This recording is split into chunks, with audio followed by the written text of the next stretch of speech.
After what, without doubt, has been a sort of messy 12 hours for the football club, if you speak to fans outside, you pop on message boards and things, there seems to have been a clear shift in anger away from Jose Mourinho, more towards the board of directors, the chief exec. What do you make of it? I think that's going to sway as long as these stories keep coming. This last week is that I think his problem is with the networking, the scouting network. In frustrations at that point, I think he was given a new deal in January, and seemingly it doesn't seem to be backed in the transfer window that came after that. And that's where his frustrations lie. And since then, I feel the way he's conducted himself hasn't been the right way. And that hasn't been respectful towards the club, the history that comes with this club. And then it's down to the people above him to actually make sure that he does follow them traditions of making sure the club comes first before anyone's feelings. And I just feel that maybe the strategy of the club, the people upstairs, had shifted compared to what he wanted.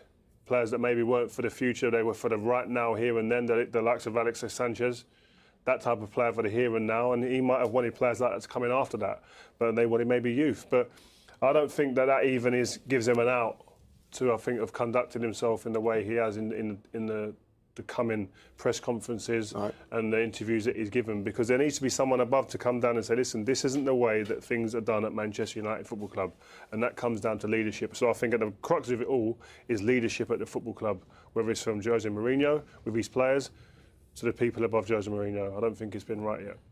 But at some point, something needs to change, doesn't it? Because you've got a manager who perhaps feels like he hasn't been backed and he's been undermined. You've got issues with the players. You've got questions. We keep saying that, though, he's being undermined and he hasn't been backed. He spent a lot of money. Yeah. But he didn't get the players he wanted in the summer, though, did he? Having had a new contract in the January.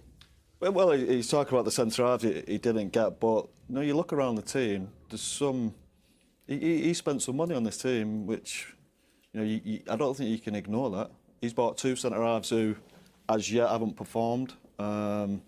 He's got Sanchez in. A lot of money. I know he's not paid for him, but the wages. He's got a Fred in for 53 million. He can't get in the team. I know it's early days for these type of players. So I think he has been backed to a certain extent. Backed enough?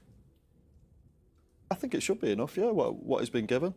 So when you see the reports today that came out and that have since been denied about Jose... I think he saw the writing on the wall of the centre-halves. I think he quickly understood that these ones aren't going to get me towards winning a title, and that's what he thought. I think that's where his frustration lies. Yeah, he's had the money to spend, and I agree with that, but I think he wanted to then go again.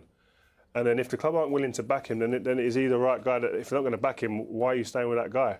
Do you know what I mean? And I think that's where his frustrations lies. I don't see us winning with these centre-backs. I need new ones. That's where I think he's heads at. Yeah, but Rio, he's bought them two centre-backs. Yeah, he has to take responsibility. So can he be trusted again? What if he brings another two in? There are other managers that have made similar mistakes. Top managers, Jurgen Klopp, Pep Guardiola with goalkeepers. Have all bought a couple and gone, I've still not got it right. I need this one, and they've been backed by their clubs. That's his frustration. That is his frustration, but at the same time, I think when you think about Ed Woodward's position as within the club, and does he want to go and spend more money with a manager? He's probably saying, well, maybe I want to wait 6 months and see how we develop before I give you that money. You don't get that time nowadays, though. That doesn't work for Man United, does it? Manchester United is the loser in that kind of limbo situation, though. Man City spent £100 million on fullbacks.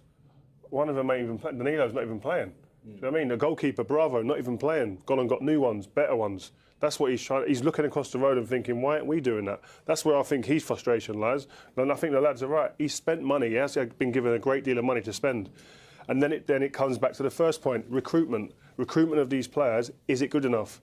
I don't think the quality's in the building right now to feel that they're going to mount a challenge with the guys like Liverpool and Man City and Chelsea at this moment in time. It feels like he's lost trust from... Edward doesn't trust him with the money, I suppose. He doesn't trust him with his players more because there seems to be so many mistakes made. We talked about the centre-backs and Sanchez especially. And maybe he's just thinking, look, I can't trust this manager anymore with the money. I've given him a lot of money already. And that's the wrong way to go about it. If he's a manager...